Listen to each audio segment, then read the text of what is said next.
Si tu es ici, c'est que tu as dit oui. Oui à quelque chose de plus grand, de plus aligné. Oui à redéfinir ce que l'abondance signifie pour toi et pour ta communauté peut-être. Et ça, c'est super. Alors merci d'être là avec moi. Pour les prochaines vidéos, on va plonger ensemble, pas juste pour parler d'abondance comme une idée vague ou un concept lointain. Non, on va la ressentir, on va la vivre, on va l'incarner. Dans un premier temps, on va explorer ton potentiel illimité parce qu'il est déjà là, en toi. Pas dans une théorie compliquée, mais dans ce que tu es ici et maintenant. On découvrira ensemble d'où vient la prospérité et comment nos pensées, nos émotions, notre conscience influencent son flux. Et il y a une chose que j'ai vraiment envie que tu comprennes dès maintenant, c'est que l'abondance n'est pas un privilège. Ce n'est pas quelque chose qui appartient à quelques-uns. C'est ton droit naturel. L'abondance, elle est là pour chacun et chacune d'entre nous, sans exception. Ensuite, on connectera cette abondance aux 7 lois spirituelles du succès, comme Deepak l'a fait. Et on commencera par la loi du potentiel pur, qui t'invite à réaliser ce qui est vraiment possible quand tu es aligné avec toi-même. Et on terminera par la loi du dharma, qui montre comment tes talents uniques peuvent servir les autres tout en nourrissant ton propre chemin vers l'abondance. Et tu sauras, si jamais tu apprends à me connaître et que tu vas voir d'autres contenus que j'ai postés sur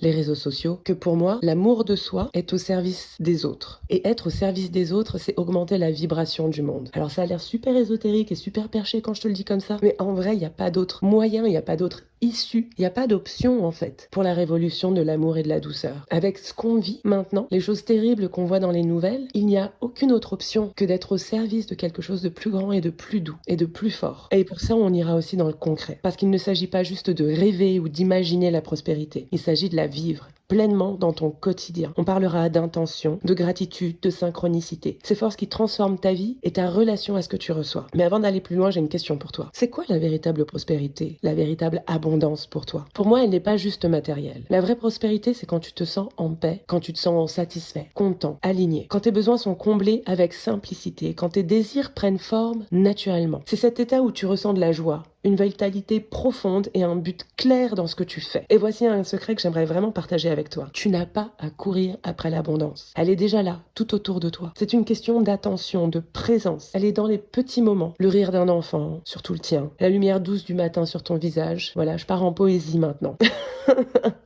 Partager une bière avec tes potes. Tu vois, c'est ça l'abondance. La nature, elle aussi, déborde d'abondance. Regarde les arbres, les champs, la mer, le ciel. Tout crie qu'il n'y a pas de manque. La pénurie, c'est une illusion qu'on nous met dessus. Et toi, tu fais partie du miracle de l'abondance. Ton corps, ton esprit, tout en toi reflète un potentiel infini. Alors aujourd'hui, je t'invite à une petite pratique toute simple. Observe, regarde autour de toi et en toi. Elle est où l'abondance dans ta vie à toi? C'est quoi les petits miracles que tu peux déjà voir, ressentir, toucher? Si tu fais ça chaque jour, même juste quelques minutes, tu remarqueras des moments d'abondance constamment. Et cette énergie pourra s'ancrer en toi. Alors répète avec moi ce mantra. Aujourd'hui, je choisis de voir et de ressentir l'abondance qui m'entoure. Aujourd'hui, je choisis de voir et de ressentir l'abondance qui m'entoure.